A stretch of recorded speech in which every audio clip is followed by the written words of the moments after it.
Alice फटी jeans पहनकर सड़क पर चल रही थी। रास्ते में अपनी प्रेमिका का इंतजार कर रहे जैक ने उसे देखा और कुछ कह पाता इससे पहले ही एलिस ने उसे अपशब्द कहे। एलिस ने जैक के हाथ से फूल छीने और कूड़ेदान में फेंक दिए। उसने जैक को एक थप्पड़ भी मारा। निर्दोष जैक ने 2 बार थप्पड़ खाए। उसके बाद वे तीनों वहां से चले गए। एलिस सड़क पर चल रही थी कि एक और लड़का टॉम कपड़े लेकर उसकी तरफ दौड़ा। उसने सोचा कि टॉम की भी नीयत खराब है। एलिस ने अपनी कॉफी उस पर उड़ेल दी। उसके बाद एलिस उस कंपनी में पहुंची जहां उसे इंटरव्यू देना था। एलिस ने अपना बायोडाटा दिया। मैनेजर ने बायोडाटा लेने के बाद उसे बैठने को कहा। एलिस बैठने की जगह ढूंढने के लिए मुड़ी तो मैनेजर ने उसकी फटी हुई पैंट देखी। उसके बाद उन्होंने कहा, आपके पास अच्छा बायोडाटा है लेकिन हम आपको काम पर नहीं रख सकते।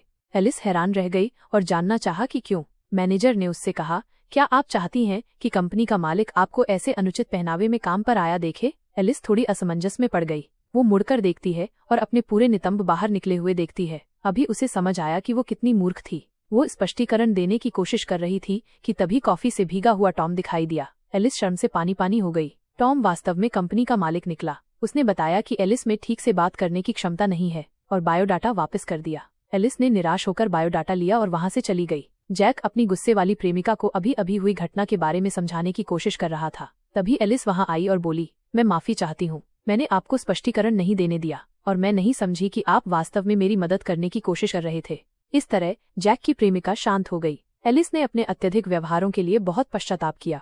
एलिस उस जगह को छोड़ने की तैयारी कर रही थी तभी टॉम फिर से दिखाई दिया। वो एलिस के हालिया ईमानदार पश्चाताप के व्यवहार से प्रभावित हुआ और उसे गलती से सीखने और समय पर सुधार करने का एक मौका देने का फैसला किया।